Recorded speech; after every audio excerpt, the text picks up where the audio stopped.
Muy buenas. Hoy vamos a meternos de lleno en un capítulo fascinante, pero de verdad, de la historia de España. Queremos desentrañar un misterio que tiene que ver con la identidad, con la memoria, y que al final nos obliga a preguntarnos, ¿quiénes somos nosotros? Así que vamos a prepararnos que el viaje a Al-Ándalus empieza ya. Y todo esto arranca con una pregunta, una de esas que parecen muy simples, pero que en el fondo lo cambian todo. ¿Quiénes somos realmente? Normalmente es una pregunta que nos hacemos a nivel personal, ¿no? Pero, ¿qué pasa si se la lanzamos a una nación entera, a toda su historia?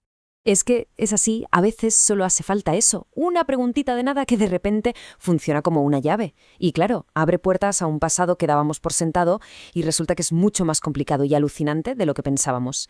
A ver, vamos a situarnos. Imaginemos la escena. Estamos en Córdoba, en plena Andalucía, en un aula de la universidad. Y ahí está, un profesor. Se levanta, mira a sus alumnos y les suelta una pregunta. Pero no una pregunta cualquiera, no. Una de esas que te hace temblar los cimientos de tu identidad. Y la pregunta es esta. Claro, de primeras uno piensa, bueno, esto es un sí o un no, no tiene más misterio. Pero la realidad, como vamos a ver ahora, tiene mucha más miga y sobre todo destapa la forma en que nos hemos contado nuestro propio pasado.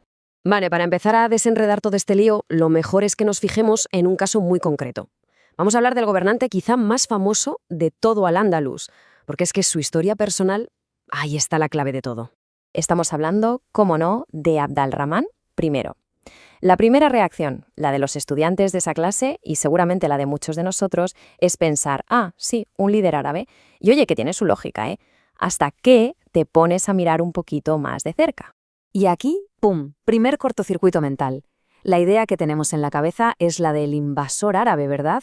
Pues la realidad es bastante más compleja. A ver, sí, su linaje era árabe, pero tuvo que huir de Damasco para salvar la vida y acabó forjando su reino y, ojo, su propia identidad, aquí, en Córdoba. Su vida no fue la de un extranjero, fue la del fundador de una dinastía andalusí. Pero es que si rascamos un poquito más, si nos metemos en sus raíces, la cosa se pone todavía más interesante y sobre todo mucho más ibérica. Su identidad no fue algo importado, ¿qué va? Estaba ya arraigada en esta misma tierra. Y aquí viene el dato que lo cambia todo. Por parte de padre, su linaje era árabe, sí, pero es que su abuela materna era de aquí, navarra, vasca. O sea que desde el principio sus raíces estaban ya clavadas, pero bien clavadas en el suelo de la península. Y claro, esto nos devuelve a la pregunta del millón, la que hizo el profesor. Vamos a ver, si una persona nace en un país, ¿se le puede llamar extranjero solo porque sus bisabuelos vinieron de otro sitio? Es una pregunta que telita, resuena muchísimo hoy en día. Así que la conclusión, llegados a este punto, parece bastante clara, ¿no? Abd al-Rahman I no era un extranjero en su propia tierra, era un andalusí. Su identidad se construyó aquí. Pero ojo, que nadie piense que la historia de Abd al-Rahman es un caso raro, una excepción, para nada. Su caso es más bien como una ventana por la que nos asomamos y vemos cómo era toda la sociedad de Al-Ándalus, un crisol alucinante de culturas, de religiones y de pueblos. Pensemos, por ejemplo, en los mozárabes. Eran los cristianos que vivían en territorio andalusí. Esta gente no desapareció ni fue reemplazada, no, formaron parte activa de esa sociedad y son, sin ninguna duda, antepasados de los españoles de hoy. Y claro, no podemos olvidarnos de los sefardíes, los judíos de la península ibérica. Fueron una pieza clave, indispensable, en la vida cultural, en la ciencia, en la economía de Al-Ándalus. Y sí, también son antepasados directos. Entonces, si juntamos todas las piezas, ¿qué nos queda? Pues la verdadera composición de nuestra historia. Es una mezcla de andalusíes, de mozárabes, de sefardíes, de vascos, de todos estos grupos y de muchos más.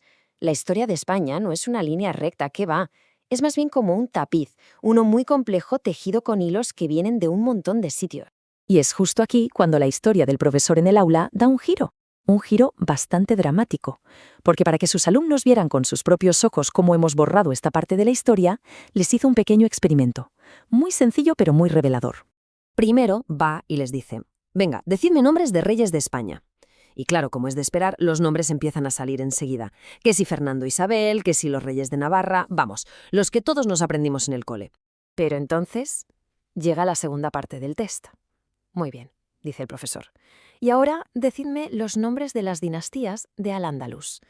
Y lo que viene después es silencio. Un silencio total. Un vacío enorme en la memoria colectiva. Y aquí es donde está la ironía. Una ironía tremenda. Resulta que los gobernantes que más tiempo estuvieron al mando de su propia tierra, de Andalucía, han sido borrados del mapa de la memoria popular. ¿Y por qué? Pues muy simple, porque se les ha puesto la etiqueta de extranjeros.